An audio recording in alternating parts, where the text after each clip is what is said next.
Good day sa lahat ng mga viewers. Welcome to my vlog. This is once again Daddy GM. Nandito na po tayo ngayon sa main highway wherein titignan natin paano mag-drive ng mabuti. So sa intersection, stop muna. Pag after stopping, check sa mga paligid. Check then kabig dalawang beses. 1, 2, and balik ka sa dati mong linya, which is the rightmost lane. So dito ka mismo titingin sa mga right side area ng kalsada. So kung hindi ka nagmamamadali, all you have to do, just stay in your lane, rightmost lane. Tatakbo ka lang ng between 20 kilometers to 30 kilometers per hour. That's it. Okay? Then, maintain your lane. Pagdating naman sa intersection tulad nito, alright, stop ka muna, wag mo lang pasan yung pedestrian. Pag libre, continue.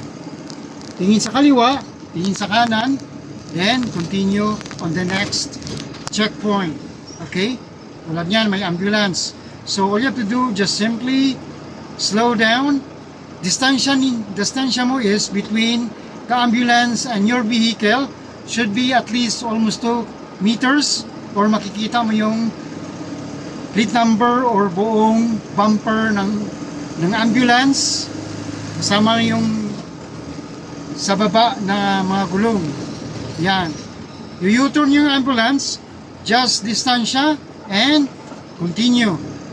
Every time na magdadrive ka, pag halimbawa intersection or nagsislow down ka dahil merong sasakyan sa harap mo, all you have to do, just slow down also, and that's the moment and the time na mag-change gear ka rin.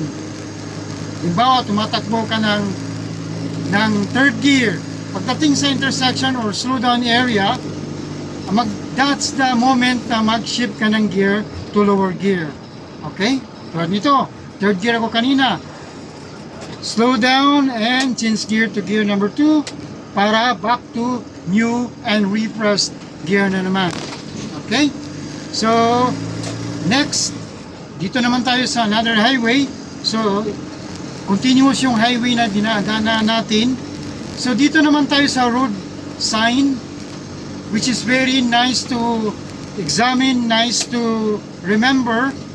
Paalala lang sa lahat ng mga drivers, mga estudyante ko rin sa Quality Defensive Driving Tutorial with Parking. Stay in your lane where you are. Halimbawa, dito, leftmost lane. Dito tayo sa leftmost lane kasi mag-left turn tayo going inside sa gate ng isang village. Okay? Halimbawa, dito lang ka maghintay muna sa before the intersection, before the pedestrian lane, kasi nakikita ninyo sa kabila may isang sasakyan na nag-atras kasi may kasalubong siya na L300. So hindi ka dapat mag-stay din sa gitna. So all you have to do, just stay dito sa intersection before the pedestrian lane. Then pag bakante na yung gate, saka ka na papasok. Tulad ng ginawa ko ngayon. Okay? Oh. Yan. So may mga e-bikes. So all you have to do, just simply slow down, give way. Much better to give way than not to give way. Para magiging maganda and smooth din yung takbo mo. Alright? So continue naman tayo. Pasok naman tayo sa next, sa right turn. Sa right turn naman, all you have to do is align the side mirror sa right, sa poste, then saka ka magkabig pa kanan. Diba? Kita niyo? Very smooth ang pagliko mo. Kahit may nakapark sa kaliwa, walang problema. Okay? That's it. See you on my next short video, which is very helpful to me and very helpful din to you. See you next my video and next vlog. And please follow, subscribe, and like for more videos. Thank you. Bye.